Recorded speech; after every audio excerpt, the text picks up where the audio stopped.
Hey there, today I want to share this AI hummingbird feeder. Now, we have had this up for probably a good 3 to 4 weeks. Friends sent this over to us and I want to give them a big thank you because it really gave us a lot of time to see what we liked, what we didn't like, and to see what we could get on the camera.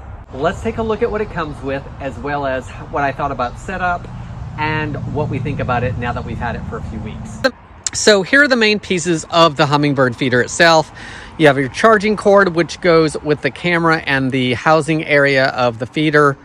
You have this seal piece, and that just fits right on top of there to help seal in the sugar water and all of that, because of course we don't want anything getting into there. Then of course your lid would go on top, so that just screws onto there.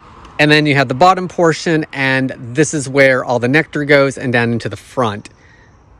So here's an up close look at the actual feeding portion. So you have the rails that they can land on, and you have the flowers, and the hole in there is super tiny, which I really like because it's enough for them to feed off of, but small enough so we've not noticed we've had any issues with any kind of insects trying to get into there.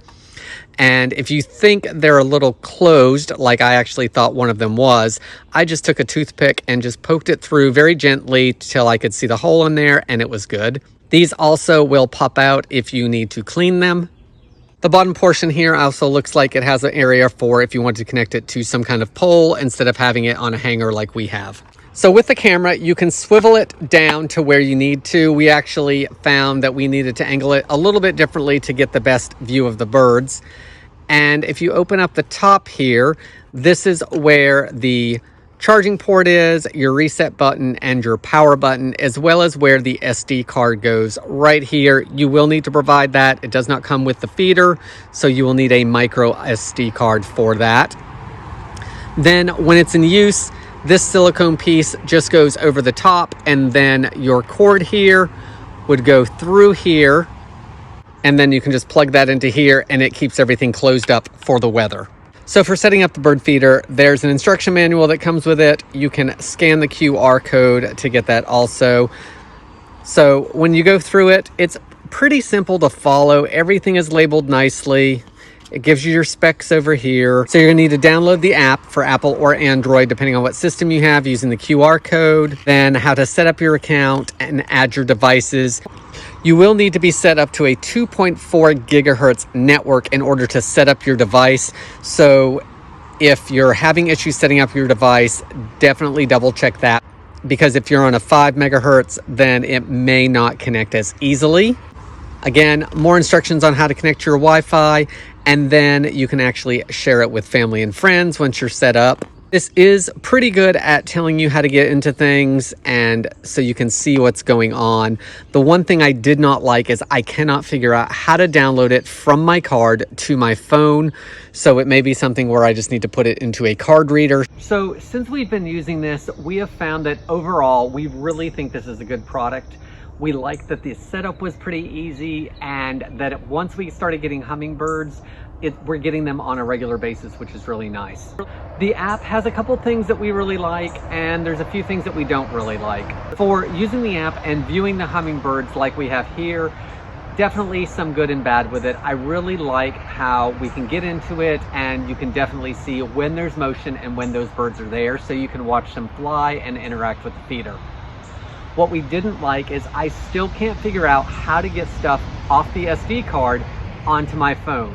I don't know if I didn't see it anywhere in the directions, and I would really like to do that. In any case, I should be able to remove the SD card, put it in a card reader, and then move it to where I need to. But it would be nice to be able to just download it directly from that card onto my phone so I can share it with others. The battery life lasts for about a good week before we're having to recharge it. One thing that would be helpful is if this actually had a solar charger on it to give it some trickle power back into it.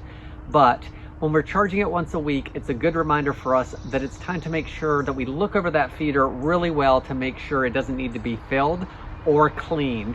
The bottom portion of the feeder is glued together and solid, but we're not finding any leaking around the seam or anything like that. So I really like that it's lasting and that we're not having issues with ants. Let's talk about the AI. Here where we are, we only have ruby-throated hummingbirds. So for us, it's super easy to identify them because they're the only ones we have. If you live in an area where AI would be more helpful because you have multiple species of hummingbirds, then that's definitely something to think about. It is an extra cost. One thing I will say about the AI is when we first set it up, there's a free trial of the AI period. What we did find, it was not always accurate. We had multiple versions of hummingbirds that it said it was, and we only have the ruby-throated, as I said a minute ago. Another thing it did was it identified my wife taking the dog out as a condor. So I'm not sure how I feel about the AI. I don't necessarily think it's something that I need, but for some people that may be very helpful. In regards to being able to see those hummingbirds up close, I really do like that about this product. I also like that we use it at the front of our house, and because it's a camera, it picks up motion. So it's a good way to kind of keep an eye on what's going on around the house as well as watch those hummingbirds. So there's a little added benefit to having something like this wherever it is in the yard. This hummingbird feeder is available in multiple colors, so if red isn't something that you care for, there's also other colors that you can pick from. This is a great way to enjoy nature because you can sign on in the house, even on those days when you don't want to go outside, and see if your feathered friends are enjoying the feeder. If you're looking for a new hummingbird feeder that has a little more than just the sit in your yard and leave it, then I hope this video helps you decide on if this is a good product for you.